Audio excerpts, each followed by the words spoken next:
A few moments later.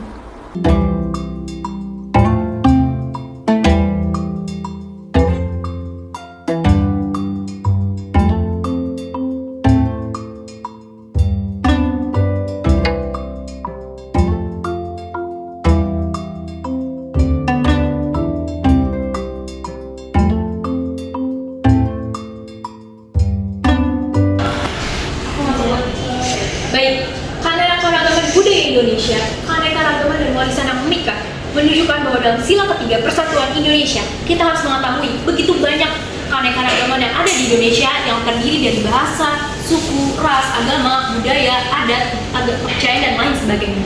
Maka dari itu, sebagai rakyat Indonesia, kita harus tetap bersatu sesuai dengan nilai Pancasila Persatuan Indonesia. Anak-anak, jadi di sini gue akan menjelaskan keberagaman budaya Indonesia, keanekaragaman dan warisan yang memikat. Ada yang tahu jumlah bahasa di Indonesia? Berapa ya? Berapa ya? 10.000, Bu. 10.000, bagus. Raisa berapa? Ada 300, Bu. Oke. Rifki kebanyakan ya. Raisa kurang tepat, tinggal ditambah lagi 400. Jadi 700 bahasa di Indonesia. Begitu banyak kan? Nah, kalau wilayahnya, ada yang tahu kan? Jadi berapa wilayah di Indonesia? Berapa Rifki? Ada 10. 10 dulu. Oke. Rifki masih sibuk menghitung ya? Berapa? Tahu, Bu, banyak ya, Bu ya. Banyak, bener banget Rifki. Jadi ada 1.340 wilayah lebih di Indonesia, anak-anakku. Banyak banget gak sih? Oke, langsung aja kita lanjut ya ke materi selanjutnya, yaitu salah satu keanekaragaman di Indonesia, kerajinan batik. Ada yang tahu batik? Tahu dong, kan kita setiap hari apa sih pakai baju batik? Hari Kamis. Oh iya, Kamis sampai Jumat nih Wanda. Hari Kamis. Kalau di kita itu setiap hari Kamis ya. Tapi tergantung di wilayah lain bisa jadi berbeda-beda nih. Nah, kerajinan batik ini salah satu kerajinan dari Indonesia asli yang sudah berada sejak di zaman kerajaan Mataram kuno. Jadi sejak di zaman itu warga-warga Indonesia itu sudah memakai baju batik. Nah, banyak loh teknik-teknik baju batik. Nah, seperti yang ini. Ini adalah salah satu cara membuat batik anak-anak, tapi kita punya caranya atau tekniknya. Ada yang tahu ini teknik apa? Gambar, Bu. Digambar Rifki. Nah, yang lain apa? Sama? Apa itu? Teknik cantik. Nah, Raisa pinter. Putar buat Raisa. Oke, Raisa bener banget nih. Ini namanya teknik cantik yang sudah dipakai atau digunakan sejak zaman kerajaan Mataram kuno. Nah, ini satu teknik yang sampai sekarang masih dipakai di Indonesia untuk menjaga keaslian batik itu sendiri ya anak. Nah, ada yang tahu gak nih? Batik kan berbagai macam ya. Ada yang tahu gak sih batik apa aja? Megamendung. Ada, Megamendung benar. Rifki apa nih? Batik Pekalongan.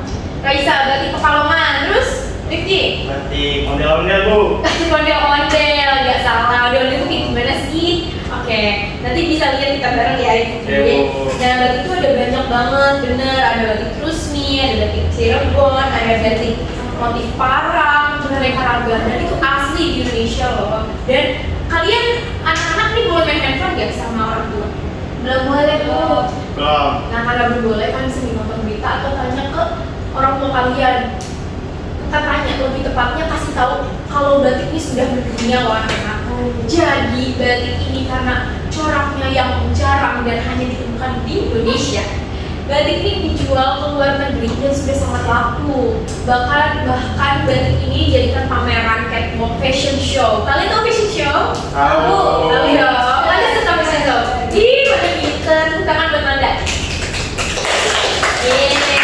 Nah, batik ini adalah kain bergambar yang pembuatannya secara khusus itu dengan tulis, dengan teknik cantik, menggambar, dijahit atau di-print. Nah, untuk kemudian pengolahannya itu melalui berbagai proses-proses yang tadi sudah ibu bilang anak-anak. Ada yang cantik, ada yang digambar seperti itu. Nah, ada yang pakai baju batik di sini? Dia. Manda, batik dari mana Manda? Gak tahu, Bu, dari Ramayana. Batik dari Ramayana. Boleh nanti Manda tanya mama, ini Manda pakai batik apa ya? Gitu. Oke, selanjutnya setelah kerajinan batik, kita akan menjelaskan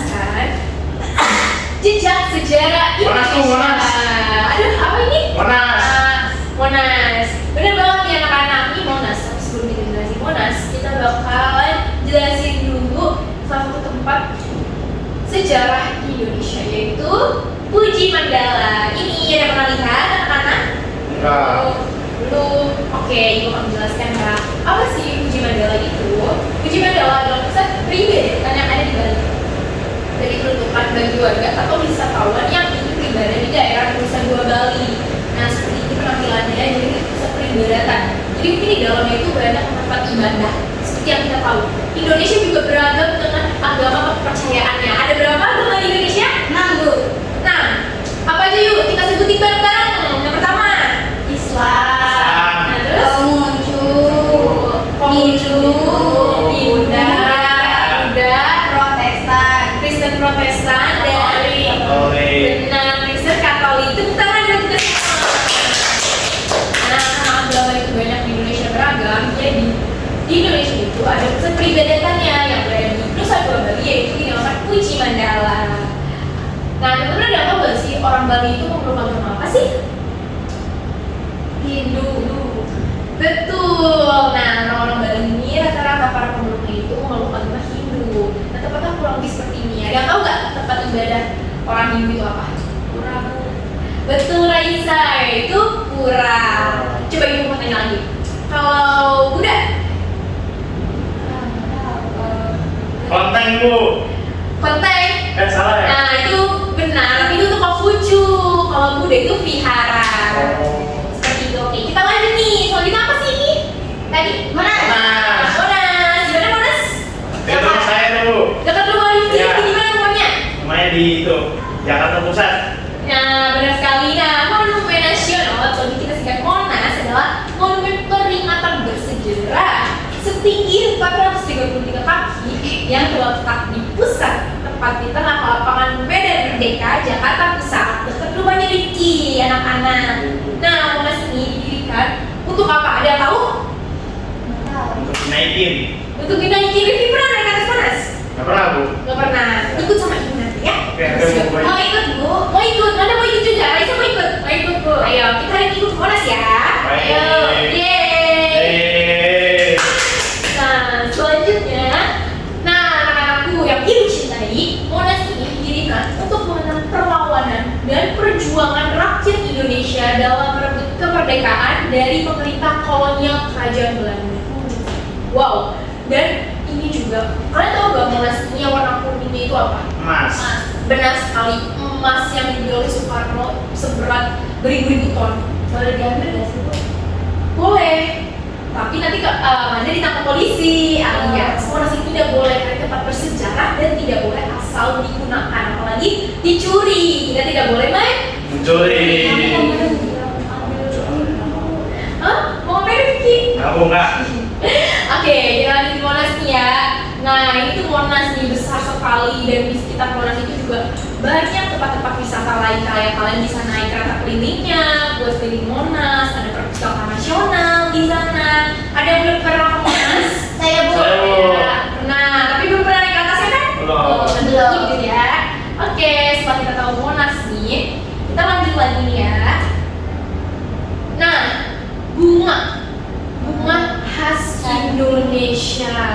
Ada yang tahu ini bunga apa? Anak-anak. Kembang sepatu, Bu. Kembang sepatu.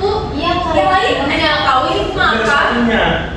Di sepatu ini Kembang kembang. sepatu nggak ada sepatunya, tapi namanya kembang sepatu. Tahu di rumah aku ada. Ini ada kembangnya enggak? Bunga apa nih Raisa? Apa ya? Nah, ini benar. Kalian bisa baca ini bunga Padma raksasa. Apa sih bunga Padma raksasa? Emang itu nggak berdana raksasa, Bu. Emang segedenya sebesar apa? Nah, bunga Padma raksasa ini disebut dengan bunga bangkai. Bau dong, Bu. Bunga bangkai, bener bau. Udah pernah ketemu langsung lihat bunga bangkai? Belum. Rafflesia arnoldi atau kita sebut. Nah, bunga ini salah satu keajaiban flora yang hanya dapat ditemukan di hutan hujan Sumatera, anak-anak, dan di hutan Kalimantan. Keunikannya itu terletak pada ukurannya yang luar biasa besar. Besar mau. Sebesar apa? Besar seperti gajah. bahkan menjadikannya bunga terbesar di dunia. Ini sangat unik sekali dong, dan itu cuma ada di Indonesia anak-anak. Namun tapi bau dari situ lo keunikan bentuknya yang besar dan aromanya yang kurang sedap itu menjadikan salah satu keunikan bunga yang ada di Indonesia anak. Seperti itu, dan ini salah satu contoh bunganya. Nanti kalau ada waktu kita jalan-jalan ke Sumatera dan Kalimantan ya, kita lihat bunganya. Ayo. Mau nggak? Mau. Tapi harus tahan bau. Oke, bunga berrasa ini kalau rasanya kenyang ya. Siapa tahu nanti keluar di ulangan ibu. Seperti itu. Iya, tapi nanti ya. Nah sebelum itu kalian pada bosan gak sih? Ada bosan gak? Butuh ini ngantuk, Raisa ngantuk, berarti ngantuk gak? Ngantuk, ada? Nah yaudah, karena Manda gak ngantuk, yuk ajak teman-teman Manda berdiri, kita ice breaking. Oke guys, berdiri, yuk ice breaking sama ibu. Oke, kita ice breaking biar kita semangat. Kalian harus ikutin ibu, kepala, pundak, lutut kaki. Nanti kalau ibu bilang kepala, kita tes siapa yang gak fokus nih. Oke ya, yang gak fokus berarti ngantuk, berarti gak dengerin penjelasan ibu dari tadi. Ya oke, kita mulai gak nih? Mulai. 1, 2, 3. Kepala, pundak, lutut kaki, kepala, pundak, lutut kaki, kepala, pundak, lutut kaki, kepala. Pundak, lutut, kaki, pundak. Ulang lagi ya. Kepala, pundak, lutut kaki, kepala, pundak, kaki.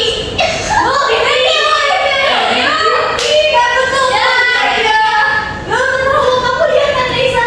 Ya, tadi juga kamu kaki. Ya udah, berarti siapa yang ngantuk? Siapa yang ngantuk nih? Berarti Rifki. Nanti kita hukum setelah pembelajaran selesai ya. Masih ngantuk gak Rifki?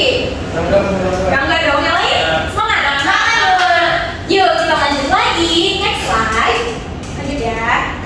Nah, di sini adalah salah satu upacara adat yang ada di Indonesia, anak-anak. Ibu kita kebakaran, Bu. Serem ya? Iya.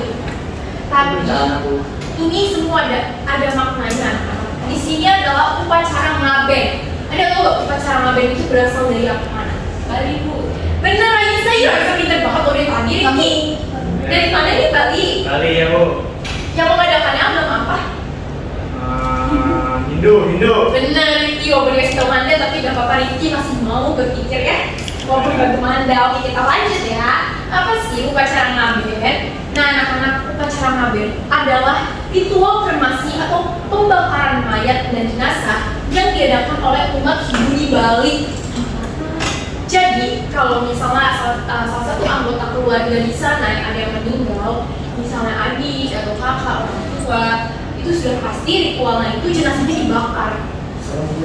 Lalu nanti abunya itu dikremasi dan dibuang ke laut. Kalau di agama Islam, ya dikubur. Nah dikubur, tapi kalau dikubur khusus umat Hindu di Bali atau umat Hindu di daerah sana itu upacara itu jenazah dibakar lalu dibuang ke laut kalau jenazahnya. Upacara ini juga disebut sebagai Pitrayadina, yaitu pelabuhan atau upacara kremasi. Nah selanjutnya ada yang tahu gak nih tujuan upacara ini apa sih? Oke, lanjut ya. Jadi tujuannya itu adalah untuk mengantarkan roh orang yang telah tiada ke alam baka, di mana ia akan menanti untuk bereinkarnasi. Ada yang tahu gak bereinkarnasi itu ngapain anak-anak? Tahu tuh. Lahir kembali. Benar Manda, betul Manda.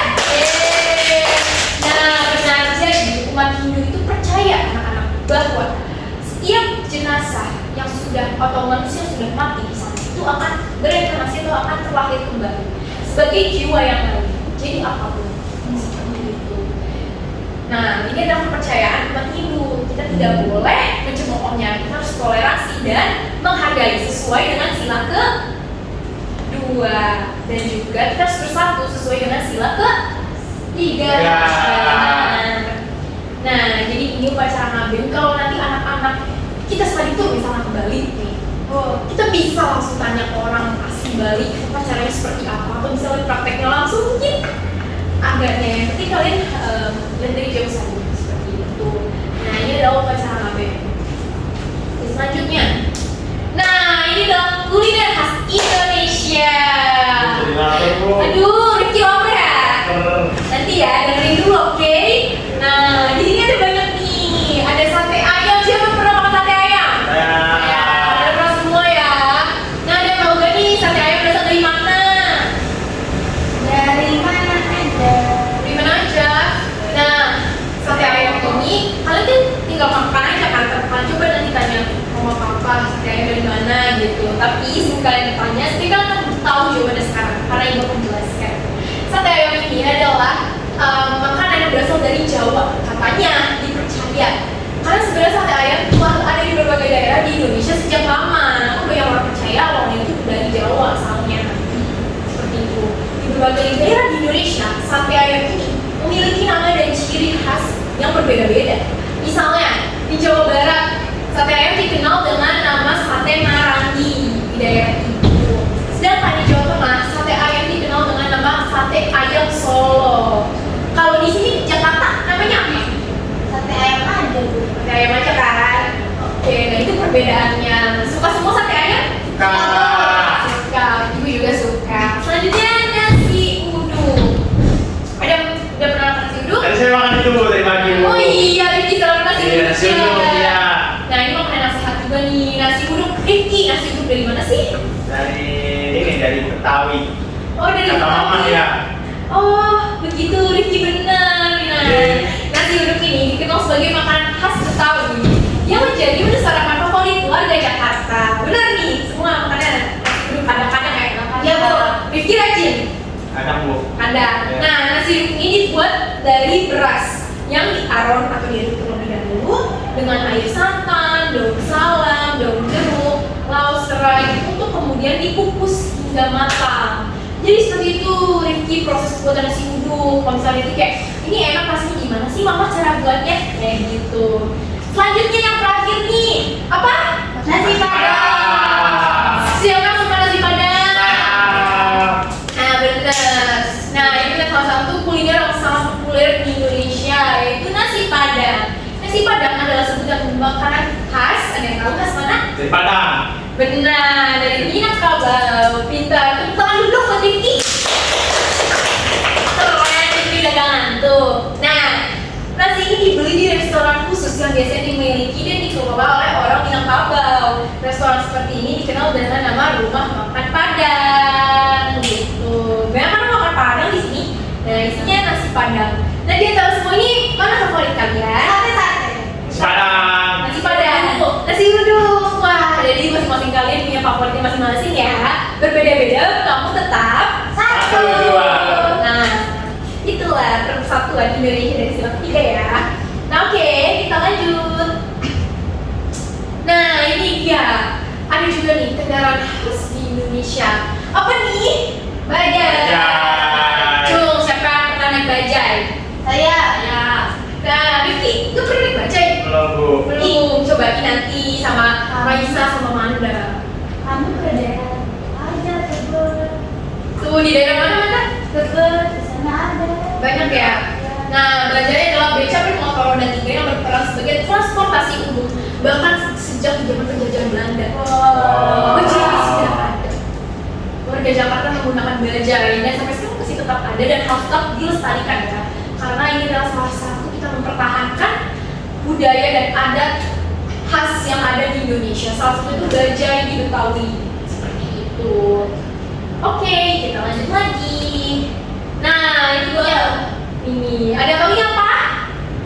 Wayang. Wayang. Nah, ini seni pertunjukan wayang seperti yang kalian lihat. Yang mana wayang golek nih?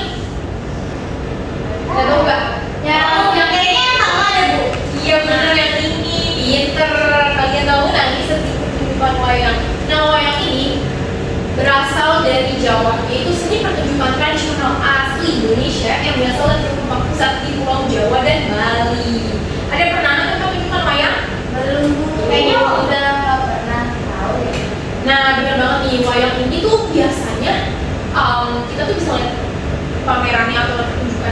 biasanya tuh di kesenian, kesenian atau perkampungan Jawa yang masih melestarikan budaya wayang. Kalau mau nanti kita bisa jalan-jalan sedikit ke sana nonton wayang, mau? Mau. Oke. Lanjut ya, kalian bisa lihat nanti banyak wayang tuh banyak loh jenisnya, ada wayang golek, ada wayang juga di Jawa Barat. Kalian bisa lihat banyak banget jenis wayang. Nanti kita akan belajar bareng ya. Nah, selanjutnya musik tradisional. Ada yang tahu nih musik tradisionalnya apa aja? Ini apa sih salah satu ini? Gamelan. Nah, gamelan. Ada yang tahu gamelan? Enggak. Nih, tuh lihat. Ini kayak Tukang es krim itu ya? iya bener. Itu kan pakai gamelan tukang es krim zaman dulu ya? Iya. Yang pakai gerobak sepeda gitu. Bener banget.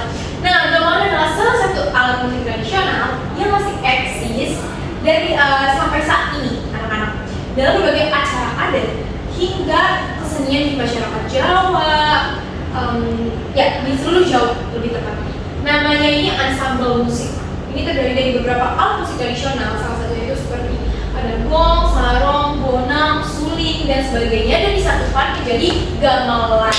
Seperti itu anak-anak. Kalian harus tahu juga ya, gamelannya asli Indonesia. Dan kalian bisa temukan di daerah-daerah Jawa. Kalau jalan-jalan sama bapak papa, mulai gamelan gitu. Baik, kita lanjut. Nah, sudah selesai. Tapi, gimana materi hari ini? Seru Bu. Seru banget dong. Kita tahu apa sih arti Persatuan Indonesia, benar? Benar. Coba ada yang mau jelasin apa arti Persatuan Indonesia menurut pendapat kalian? Apa tuh? Oke deh, yang tadi ngantuk Rifki hukumannya coba jelasin apa sih arti Persatuan Indonesia dari materi yang sudah Ibu jelaskan tadi. Materi tadi itu Persatuan Indonesia Indonesia ya. menjelaskan tentang Menjelaskan tentang makanan, terus rumah adat, ya. apa lagi ya tadi? Apalagi tuh Manda? Musik. Musik, batik, keanekaragaman yang ada di Indonesia. Seperti itu. Bagaimana materinya nih? Seru banget ya? Seru Bu. Jadi kita tahu keberagamannya tuh banyak banget, tapi kita tetap menjadi satu. Benar Manda. Nah, sebelum kalian selesai dan akan pulang, Ibu punya soal nih buat anak-anakku. Oke, ini latihannya ya. Oke, ada yang mau coba depan nih. Manda sini. Oke Manda, coba sebutin sila pertama. Pancasila yang mana? Ketuhanan Maha Esa, wujudnya apa? Ini guys Bu, masyarakat yang mengutamakan toleransi dalam beragama dan kepercayaan. Benar. Selanjutnya yang kedua. Kamu bantuin aku. Ayo Rifki, ikut Rifki. Rifki sini. Aku Ya udah, sini ikut Rifki. Kemanusiaan yang mana nih? Adil dan beradab.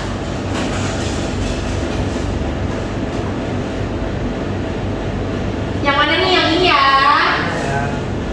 Tuh, yang adil atas nama kemanusiaan. Nah, yang ketiga Persatuan Indonesia mana nih? Persatuan Indonesia. Ini Bu.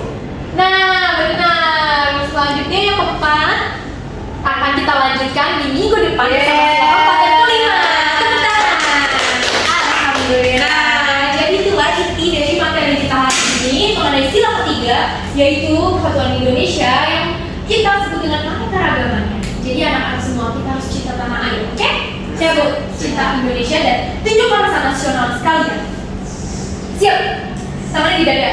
Nah, kita harus cinta tanah air, oke?